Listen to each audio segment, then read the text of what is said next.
Good evening. My name is Nicholas Lamar Suter, and this is Overtime. Speaking of, we are back literally seconds after closing our previous show. Speaker Mike Johnson has said on the House floor that Trump was, quote, an FBI informant helping to take down Jeffrey Epstein. Wow.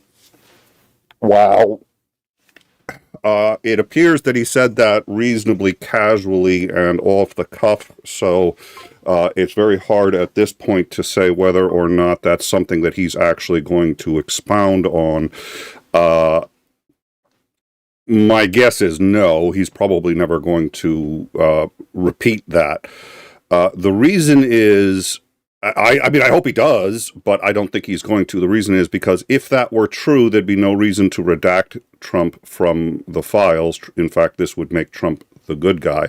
It also has a number of timing issues. If it were true that he was a confidential informant, why stop being friends with him for him being a creep? Why not stay there and get more information? If he was a confidential informant, why was Epstein released in 2008 instead of being convicted on all 36 women that he sexually abused himself, for which the evidence was, listen, I'm not worried about, well, he's dead anyway, but I'm not worried about a libel claim, because the reality is the FBI had him dead to rights. They know that. They've said that. The evidence is overwhelming on that, and yet he was released. So what this shows to me is that there is a breakdown in the ability of the people involved at this, Pam Bondi will be next, to defend their actions. If the speaker literally tossed out that Donald J. Trump was an FBI informant in the Epstein case, and that's why, holy smoke, yeah, that's an utterly insane, indefensible position, and if it were true, would have come out much sooner, and it would have put all of this to rest. That's preposterous and absurd. But the fact that the Speaker of the House of Representatives of the United States of America would even say that suggests, in my view, a collapse of their ability to organize and stay cogent. We also did just cover the O'Keefe video where a member of the Department of Justice, a high-ranking member of the Department of Justice, says that the Justice Department is, in fact, redacting the files that it's sending over. That requires considerable discussion, so go see the previous video if you're not aware of how and why that broke. But having said that, he also said that there is great dissent in the FBI over whether or not these files should be released, and that there's at least two high-ranking members who believe it should be released. I suspect Kash Patel is one of them. I have no love for Kash Patel, but having said that, he seemed very, very insistent that there would be complete transparency on this during his confirmation hearings, and I actually believe him. I don't know why. Well, let me rephrase that. I know why I believe him. I don't know why it's so important to him. He doesn't have any scruples as far as I can tell. But when it comes to this issue, apparently he does. Good, wonderful, great, I'm delighted. His silence is deafening. And the only reason to be silent is that he disagrees with how the administration is handling this. He doesn't want to go on record defending the administration, but he also doesn't want to be disloyal. So he's stuck. He has to keep his mouth shut. So this would appear to also corroborate what the man said, suggesting that there is significant dissent inside the FBI. In organizations like this, you tend to get a tremendous amount of corruption that eats it from the inside out. I have a friend who likes to talk about an onion rotting from the inside out. And the fact that Johnson could argue without any evidence and something that I'm sorry, it has to be preposterous. It's preposterous that Trump was an FBI informant against Epstein means the pressure is getting to them. I did also make a suggestion, and I wanted to make this publicly. I meant to say it last night when we had Commander on.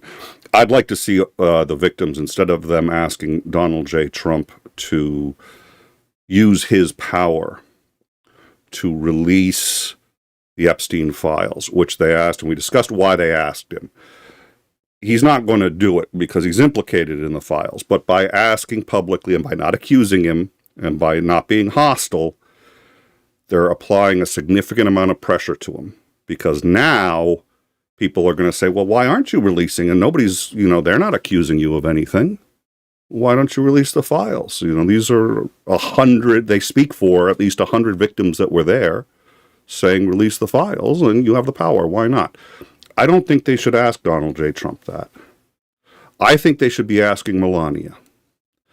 I would like to see the victims take out a full-page ad in the Times asking Melania Trump, saying that she did a program for young girls to be best, be better, to be, actually it was be best, so be the best that they can be.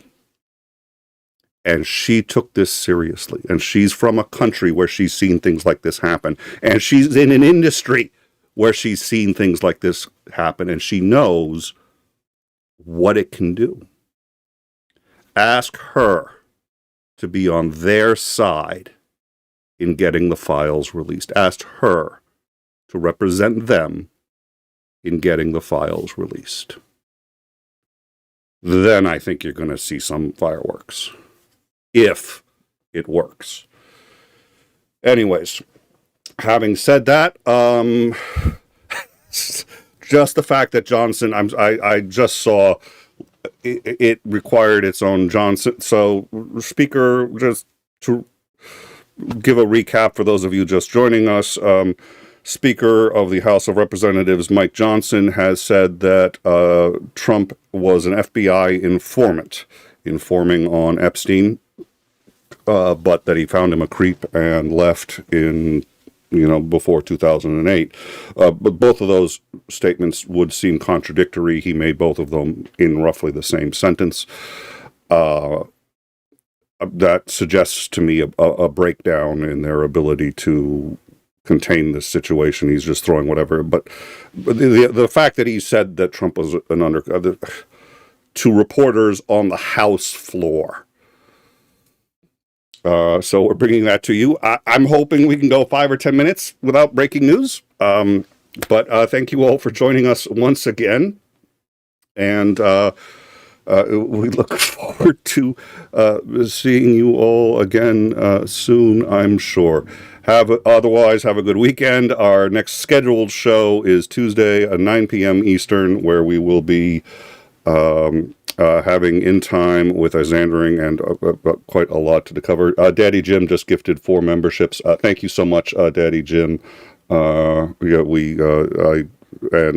you for the appreciation. It is a lot of work. It's a lot of hard work, and I couldn't do any of it without the people who send me this information, and the mods and everybody who does. If you go check out our Discord, you'll see it's a newsroom. It's a newsroom, and we've got it sorted that way, and that makes it. That's the only. I was going to say it makes it easier. No, it makes it possible for us to run this show. So thank you to all of the people who help both organize it and who contribute to it. And if you'd like to become one of the contributors, come on in and join us. So thank you all very much, and we look forward to seeing you Tuesday night. Bets Tuesday night, 9 p.m. Eastern. Have a good one.